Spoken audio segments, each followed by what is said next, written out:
고린도전서 16장 19절에서 24절까지입니다. 아시아의 교회들이 너희에게 문안하고 아굴라와 브리스가와 그 집에 있는 교회가 주 안에서 너희에게 간절히 문안하고 모든 형제도 너희에게 문안하니 너희는 거룩하게 입맞춤으로 서로 문안하라. 나 바울은 친필로 너희에게 문안하노니 만일 누구든지 주를 사랑하지 아니하면 저주를 받을지어다. 우리 주여 오시옵소서. 주 예수 그리스도의 은혜가 너희와 함께하고 나의 사랑이 그리스도 예수 안에서 너희 무리와 함께할지어다. 아멘. 네, 제가 개인적으로 정리하고 있는 교회론이 있습니다. 전에도 여러 번 이야기를 나눴는데요.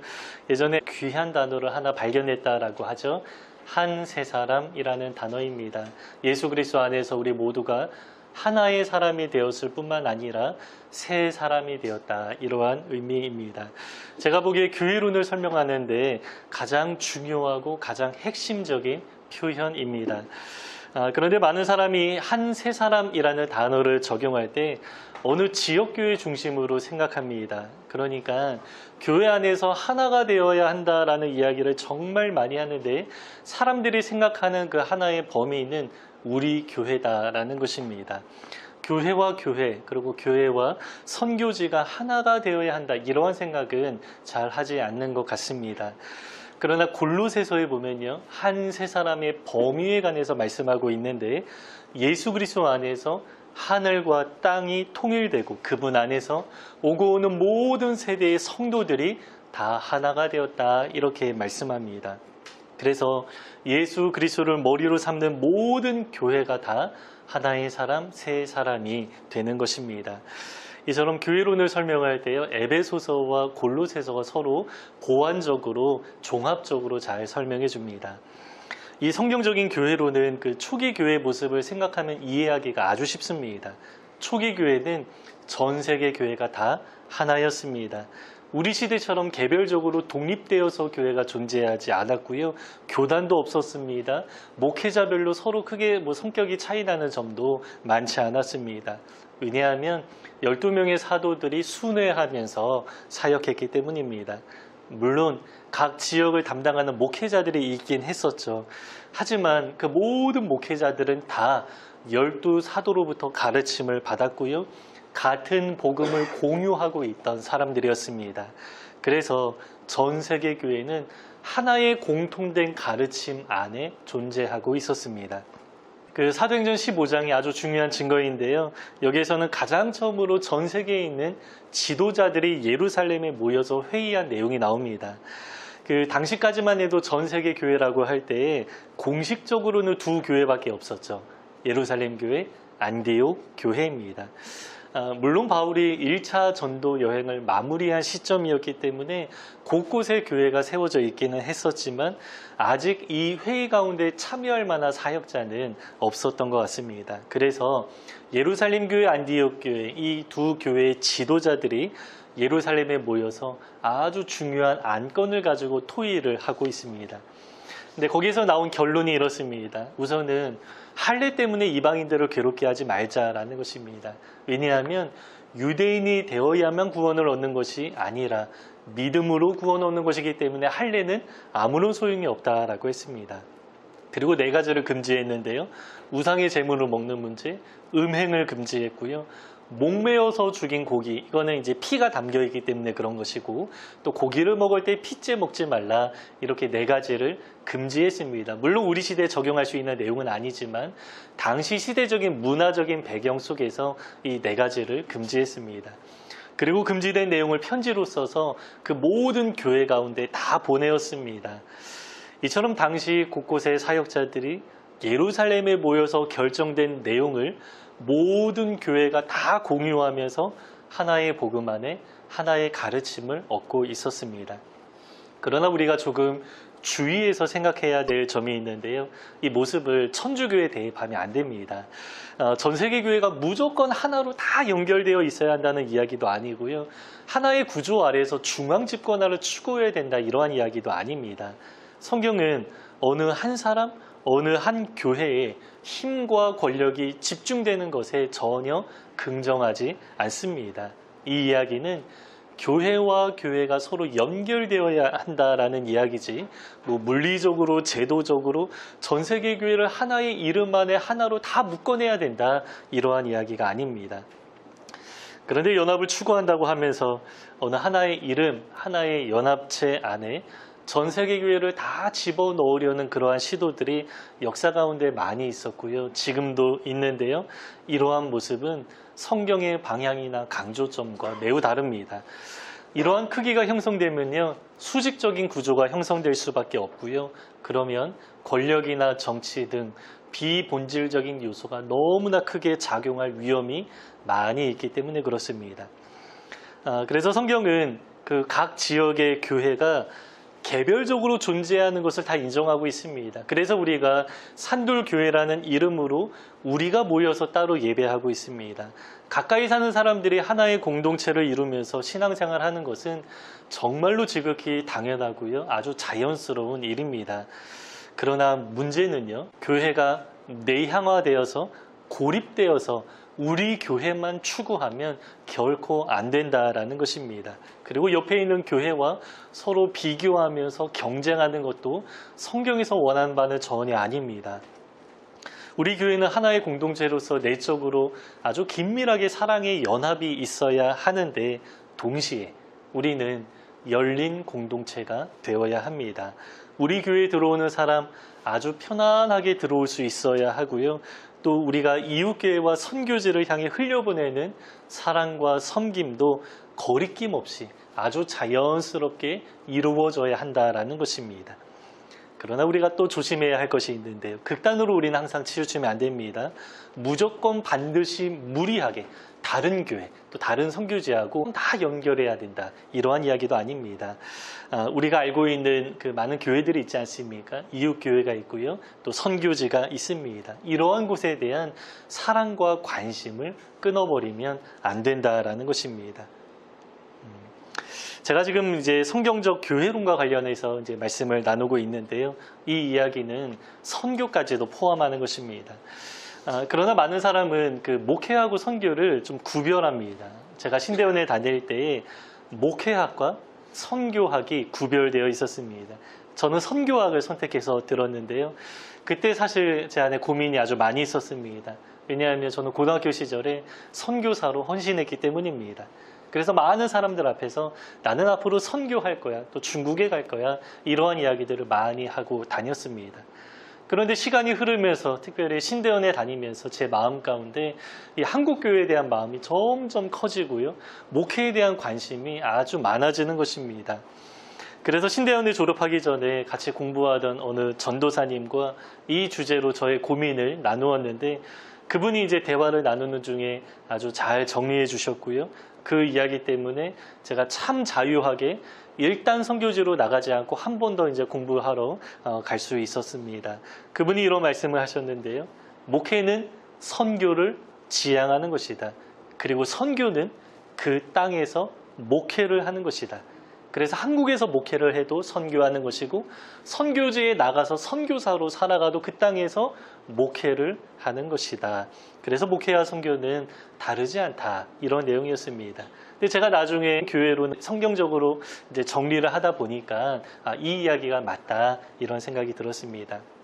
물론 선교는 특수한 면이 있습니다. 왜냐하면 국경을 넘어가는 일이 있고요. 그 땅에 가면 이방인이 되어서 뭐 언어나 문화 여러 가지 것들을 배우면서 복음을 전해야 되는 그런 특수한 환경이 있긴 합니다. 하지만 본질적으로 목회와 선교 두 가지 모두 다 똑같은 것이 무엇입니까? 교회를 세우는 것입니다. 이것이 본질이고, 이것이 중심이고, 이것이 아주 중요합니다. 지역만 다를 뿐인 것이죠.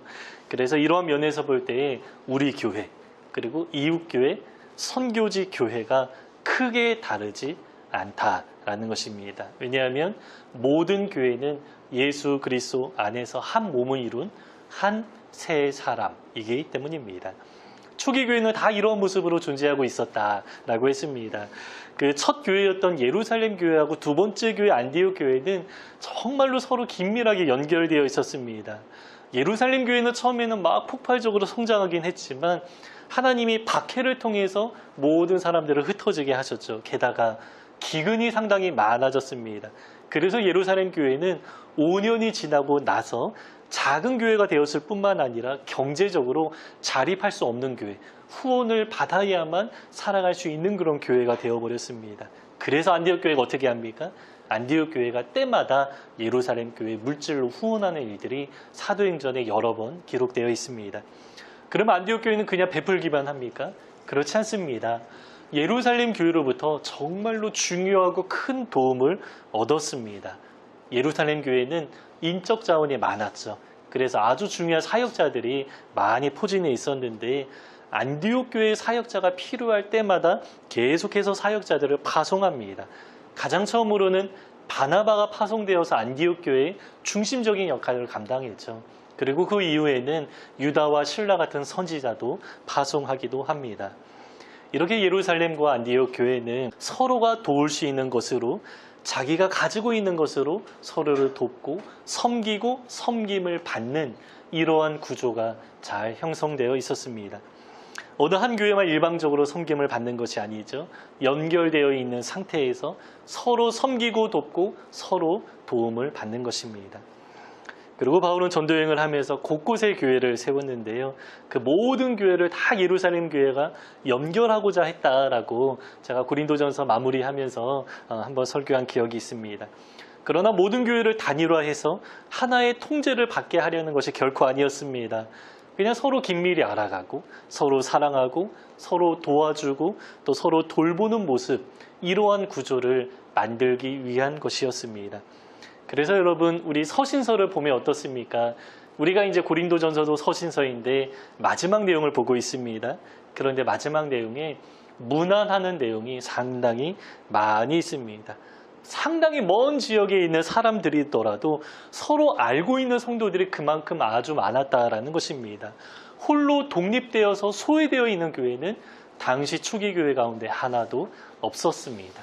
특별히 바울이 13개의 서신을 보냈는데요. 그 중에 한 번도 가지 못한 교회에 서신을 보내는 것이 두 가지가 있습니다. 로마서와 골로새서입니다. 로마서는 바울이 로마로 가기 전에 쓴 것인데요. 문안 인사가 얼마나 많은지 모릅니다. 모든 서신을 통틀어서 가장 길게 문안하는 내용이 많이 있습니다. 문안하는 내용만 20절이 넘고요. 또 사람 수를 세어보니까 37명이 나옵니다. 근데 이 37명이 일반 성도가 아니라 이 대표 자격들입니다. 그래서 대표자만 37명인데 바울이 이렇게 서로 알고 있는 사람들이 아주 많이 있었다라는 것입니다. 직접 가보지 않았습니다. 서로 얼굴로는 모르는 사람입니다. 그러나 서로의 소식을 늘 전하고 듣는 구조 가운데 있었기 때문에 이처럼 알고 있는 사람이 많이 있었다라는 것입니다. 골로새 교회도 바울이 가보지 못한 곳입니다. 이곳은 바울의 제자 에바브라라는 사람이 개척한 교회인데요. 그 교회에 어려움이 있다라는 소식을 듣고 바울이 편지를 쓰는 것입니다. 그런데 마지막 4장에 문안하는 내용을 보니까 여기도 굉장히 깁니다. 그런데 특징적인 것은 골로새 교회 성도들의 이름은 얼마 안 나오는데 문안하는 사람들의 이름은 4배가 나옵니다. 상당히 많은 사람들이 이렇게 문안하는 것입니다. 그러니까 바울을 포함해서 많은 사역자들이 직접 그 교회에 가보지는 못했지만 서로의 소식은 다 공유하고 있었다라는 증거가 되는 것입니다. 그래서 여러분, 골로새 교회 성도들이 이러한 편지를 받았을 때 그 느낌이 어땠을까요? 아마 기라성 같은 사역자들이 우리에게 문안 인사를 전하는 그 인사를 들으면서 우리가 홀로 소외되어 존재하는 것이 아니구나. 정말로 사랑을 많이 받고 있구나. 전 세계 교회의 일원으로서 존재하고 있구나. 아마 이러한 생각을 했을 것입니다. 오늘 본문도 마찬가지입니다. 이 고린도전서 마지막 강해의 설교인데요. 문안하는 내용으로 마무리를 합니다. 여기에 문안하다라는 단어가 무려 5번이나 나옵니다. 이 단어는 직역하면 안부를 묻다라는 뜻이죠. 그러나 그냥 관용어로서 평안하십니까? 이렇게 묻는 내용이 아닙니다. 안부라는 것은 평안합니까?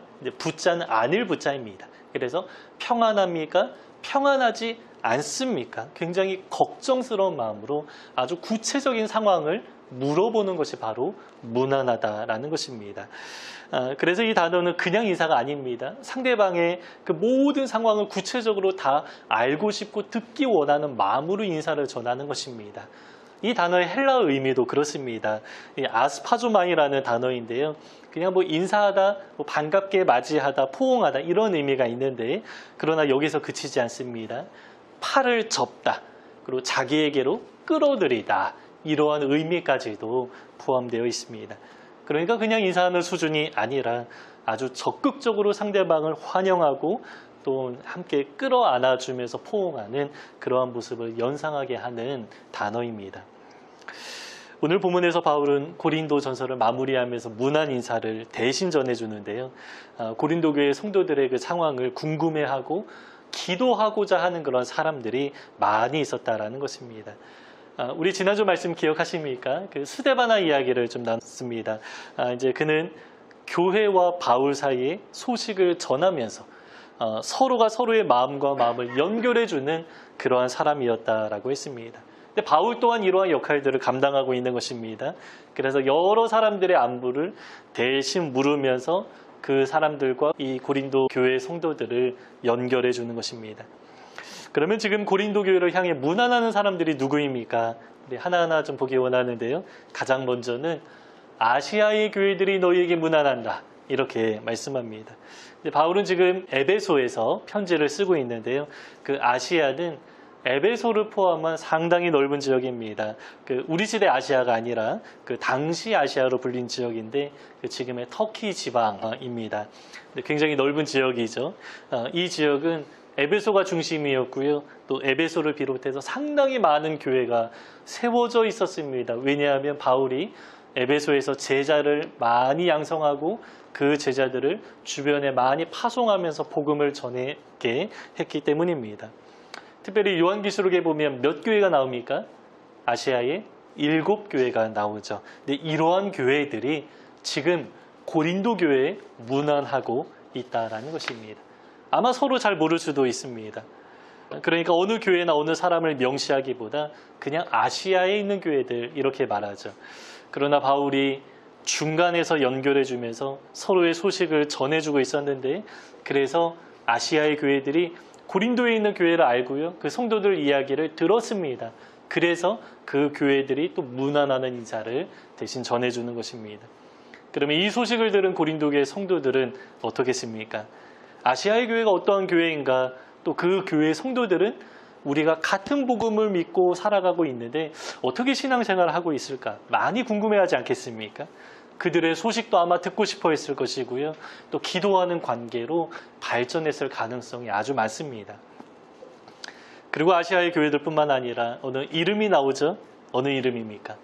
아굴라와 브리스가. 여기에서는 이제 브리스가라고 하는데 성경에 이제 브리스길라라는 사람과 동일 인물입니다. 아굴라 브리스가는 부부인데요. 아굴라 브리스가의 교회가 너에게 문안한다라고 하죠. 그래서 이 부부가 목회자 가정이었다 이렇게 생각할 수 있습니다. 이제 이들의 이름을 특별히 언급하는 이유가 있습니다. 왜냐하면 고린도 성도들이 잘 알고 있는 사람들이기 때문입니다. 바울이 고린도에 들어가서 사역을 처음 시작했을 때에 바울과 함께 동역했던 부부였습니다. 천막 만드는 일을 하면서 뭐 생업이나 사역이나 모든 면에서 늘 함께했던 사람들입니다. 그래서 성도들에게는 이 부부가 정말로 친근했겠죠. 그리고 나중에 아볼로가 고린도 교회 사역자가 되었는데요. 아볼로에게 복음과 성령에 관해서 가르쳤던 부부입니다. 그래서 아볼로가 고린도 교회에서 사역하는 동안에 내가 지금 너희에게 가르치는 이 내용은 얼마 전까지 너희와 함께 생활했던 그 아굴라 브리스가가 나에게 전해준 내용이다. 아마 이러한 내용으로 이렇게 잘 이렇게 가르치지 않았을까 그러한 생각이 듭니다. 그래서 고린도 교회 입장에서는 이 부부는 정말로 그리운 사역자겠죠. 그런데 이 부부가 잊지 않고 너희를 기억하면서 안부를 묻는다라고 하는데 여기에 특별히 간절히라는 단어가 포함되어 있습니다. 이 간절히 문안하는 이 부부의 특별한 마음을 이 바울 서신에서 표현하고 있는 것입니다. 이렇게 바울은 여러 사람들의 이름을 거론하면서 대신 문안하면서 서로의 마음과 마음을 잘 연결해 주고 있습니다. 그리고 바울은 모든 형제가 너희에게 문안한다라고 하고요. 나도 너희에게 문안한다라고 하는데 특별히 친필로 문안한다라고 말합니다. 원래 이제 서신을 쓸 때는 대필자가 있습니다. 그런데 마무리할 때는 사인을 하든 저자가 나중에 이제 마무리하는 그런 관습이 있었는데, 그래서 이 편지는 바울의 편지가 확실하다, 바울의 마음과 생각이 담긴 편지가 맞다, 이러한 의미가 포함되어 있습니다. 이러한 방식으로 고린도 교회가 홀로 존재하지 않았고요. 또 여러 교회의 관심과 사랑 가운데 거하고 있었습니다. 또 실제로 사역자들이 순회하면서 서로가 서로의 소식을 전해주고요. 또 서로를 위해서 교회와 교회가 기도해주는 의미들이 아마 많이 있었을 것입니다. 여러분, 이러한 방식으로 한 세 사람을 이루는 것입니다. 이러한 방식으로 교회와 교회, 교회와 선교지가 연합되는 것입니다. 그리고 마지막으로 서로 문안하라라고 하는데요. 이제 거룩한 입맞춤으로 서로 문안하라. 이거는 이제 서로 동성끼리 뺨에 입을 대는 그런 인사 관습을 의미하는 것 같습니다. 그래서 너희들 성도들도 우리가 이렇게 너희들에게 문안하는 것처럼 너희들도 서로 방문하면서 서로 친밀한 관계 가운데 문안하는 그런 교회가 되면 좋겠다. 이러한 마음으로 서로 문안하라 이렇게 이야기를 합니다. 이렇게 초기 교회는 교회와 교회가 잘 연결되어 있었고요. 또 서로가 서로를 문안하면서 서로를 위해 기도해주는 관계 속에 있었습니다. 교회는 한 세 사람이기 때문에 이러한 모습이 당연합니다. 이러한 모습이 반드시 나타나야 하는 것입니다. 그러면 여러분, 우리는 어디에 어떻게 문안해야 하겠습니까? 먼저 우리는 문안을 받고 있습니다. 몇몇 교회들이 우리 교회 이름을 기억하고 있고요. 우리 교회를 정말로 사랑하는 마음으로 기도해주고 계십니다. 그리고 선교지도 그렇습니다. 몇몇 선교지에서 늘 산돌교회 이름을 올려놓고 기도하는 선교지들이 있습니다. 자, 이러한 소식을 제가 여러분들에게 전달하고 함께 공유하는 것이 저의 사역 중 하나라고 생각하고요. 우리도 그들을 위해서 우리가 할 수 있는 것으로 섬길 수 있으면 참 좋겠는데, 여러분, 우리가 할 수 있는 것이 무엇입니까? 우선 기도밖에 없죠. 그래서 오늘은 선교를 위한 기도회를 함께 하려고 합니다. 여러분, 그 선교는 특별한 게 아닙니다. 어떤 면에서 선교는 문안하는 것입니다. 기도로 문안하고요. 또 직접 방문해서 문안하면서 서로 연결되는 것입니다. 이것이 바로 교회론에 기초한 선교의 일면입니다. 그래서 우리 교회와 선교지의 교회가 서로 연결된 상태에서 문안하는 것이 선교의 아주 중요한 모습이고요. 또 문안하는 관계가 잘 형성되면 서로 흘러오고 흘러가는 것들이 생기겠죠. 사람이 오가고요. 또 기도가 오가면서 서로가 서로를 도와주고 섬기는 그런 관계가 형성되는 것. 이것이 바로 선교의 아주 중요한 한 모습입니다. 오늘부터 단기 선교 모임을 시작하는데요. 여기에 참여하는 분들만 선교하는 것이 아닙니다. 오늘 오후에는 특별히 선교를 위한 기도회를 하게 될 텐데, 우리가 여러 선교지의 그 소식들을 제가 가져왔습니다. 이 소식들을 접하면서 우리가 우선은 기도로 잘 연결되어서 한 세 사람의 모습이 우리 안에 잘 드러나면 좋겠습니다. 이러한 모습이 예수님이 의도하신 교회의 모습인데요. 그 모습이 우리 산돌교회 안에 잘 이루어지기를 주님의 이름으로 축복합니다. 아멘. 우리 19절부터 24절까지 함께 읽고 오늘 말씀 마치겠습니다. 우리 함께 읽겠습니다. 아시아의 교회들이 너희에게 문안하고 아굴라와 브리스가와 그 집에 있는 교회가 주 안에서 너희에게 간절히 문안하고 모든 형제도 너희에게 문안하니 너희는 거룩하게 입맞춤으로 서로 문안하라. 나 바울은 친필로 너희에게 문안하노니 만일 누구든지 주를 사랑하지 아니하면 저주를 받을지어다. 우리 주여 오시옵소서. 주 예수 그리스도의 은혜가 너희와 함께하고 나의 사랑이 그리스도 예수 안에서 너희 무리와 함께할지어다.